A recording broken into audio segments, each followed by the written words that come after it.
KTV Originals। একটা সময় হুগলির ত্রাস নামে পরিচিত ছিল শ্যামল দাস, ওরফে হুব্বা শ্যামল। খুন, রাহাজানি, তোলাবাজি কি করেননি এই হুব্বা শ্যামল? সেই হুব্বা শ্যামল কিন্তু ফিরছে। ইতিমধ্যেই শহরের অলিগলি জুড়ে তার পোস্টার কিন্তু পড়ে গেছে।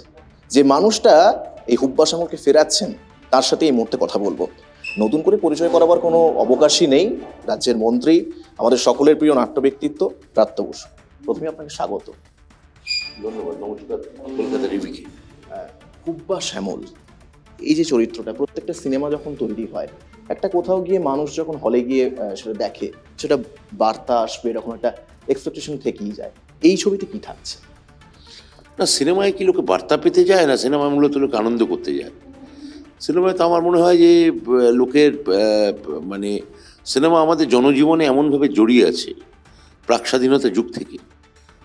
সিনেমা মানে একটা আমি আমি মানে একটা সমীক্ষা হয়েছিল যে গোটা অস্ট্রেলিয়ায় যত লোক থাকেন সেই পরিমাণ ভারতীয় সিনেমা লোকে দেখে। একটা মহাদেশ তৈরি হয়ে যেতে পারে ভারতবর্ষের সিনেমার দর্শকদের দিয়ে। তো সিনেমা আমাদের জনজীবন, তার সংস্কৃতি, বেঁচে থাকার যে ধরন, জীবনযাপনের লড়াই, তার মধ্যে সিনেমা ঢুকে আছে। সিনেমা তো মানুষ আনন্দ পেতে যায়, নন্দিত হতে যায়, এবং সিনেমা মানুষের মধ্যে থাকে। মানে সিনেমা ভারতবর্ষের নাগরিকের সঙ্গে কোথাও না কোথাও সিনেমা আছে। যে বড় বড় হাইওয়েতে যেসব ট্রাক ড্রাইভার চলে যাচ্ছেন, তারাও সিনেমা দেখেন।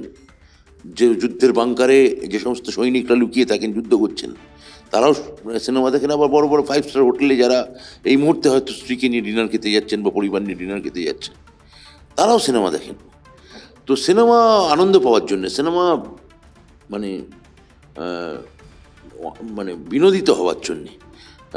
সিনেমার সঙ্গে মানে বার্তা বা ইত্যাদি কোনো সম্পর্ক নেই। যদি থাকে সেটা ভালো, সেটা যে দেখছেন আমি তার উপর ছাড়বো। আচ্ছা, এই যে আনন্দ বা প্রভাব, এই যে বিষয়গুলো থেকে যে চরিত্রটাকে নিয়ে ছবিটা তৈরি হচ্ছে বা হলো হুব্বা, সেই চরিত্রটার কিন্তু সমাজে একটা মানে খলনায়ক একটা প্রভাব আছে। পর্দায় যতটা ট্রেলারে বা গানগুলো বেশ সুন্দর হয়েছে, গানগুলো যতটা দেখতে পাওয়া গেল, সেখানে কিন্তু বেশ কোথা থেকে গিয়ে খলনায়ককে নায়ক বলে মনে হচ্ছে। আমার কাছে ও কিন্তু খলনায়কই। মানে আমরা দেখবো যে আমাদের এখানে যে জনরা আছে, মানে গ্যাংস্টারের ছবি বা অ্যান্টি সোশ্যালকে নিয়ে যে সিনেমা হয়েছে, আমরা যদি তার একটা মানে আমি তার অবশ্যই অ্যান্টি হিরোকে আমি সোর্স বলবো দিওয়ার, আমাদের অমিতাভ বচ্চন অভিনীত দিওয়ার, যেখানে হাজি মাস্তানের জীবন অবলম্বনে ওই ছবি তৈরি হয়েছিল। এবার দিওয়ারে যে নায়ক বলতে আমাদের যে রাজেশ খান্না অভিনীত এবং বহু নারীর কাছে যে আবেদন সম্পন্ন যে রাজেশ খান্না, যেটা দেবানন্দ থেকে আসছে, সেই কালটাকে দিওয়ার ভেঙে দেয়। রাজেশ খান্নার ক্ষেত্রে আমরা দেখেছিলাম যে 10 জনের মধ্যে হয়তো 8 জন রাজেশ খান্নাকে পছন্দ করেন বা 9 জন করেন ধরা যাক। তার মধ্যে 6 জন মহিলা, 3 জন পুরুষ। অমিতাভ বচ্চনের ক্ষেত্রেটা যখন প্রায় 10-এ 10 হয়ে যায়, যখন দেখা যায় 4 জন মহিলা পছন্দ করছেন, 6 জন পুরুষ পছন্দ করছেন অমিতাভকে বেশি।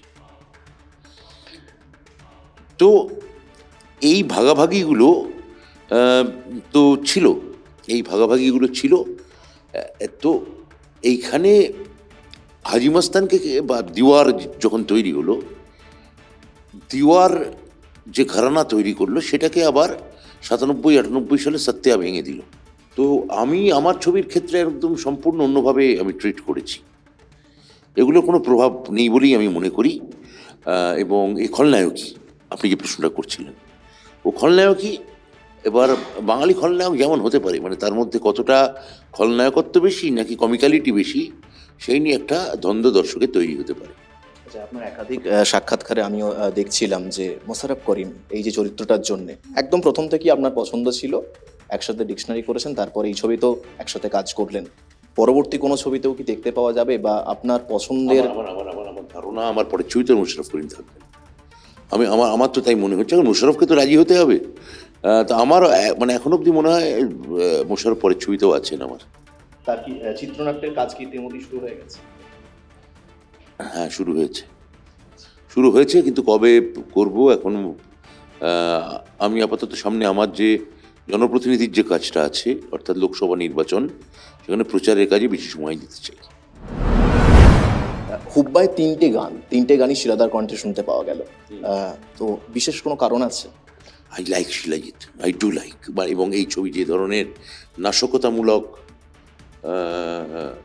গান দাবি করছে, যে ধরনের সাবভার্সিভ গান এবং তুমুল হইহট্টগোল দাবি করছে, সাউন্ডস্কেপে শিলাজিৎ যে কাজটা করেছে ভাবুন একবার, শব্দধ্বনি নিয়ে যে কাজটা বছরের পর বছর শিলাজিৎ করে গেছেন, সেগুলো খুব ইউনিক। মানে আমি ওনাকে শিল্পী হিসেবে ওনাকে আমার খুব কম বয়স থেকে আমি ওনাকে চিনি, আমাদের পরস্পর আলাপ, উনি আমার সঙ্গে শিলাজিৎ বাবু আমার সঙ্গে থিয়েটারও করেছেন, কিন্তু এর বাইরে আমি ওনাকে খুবই রেসপেক্ট করি as a musician, as a composer, এবং টোটাল একজন ওনার গান আসলে ওনার মতো,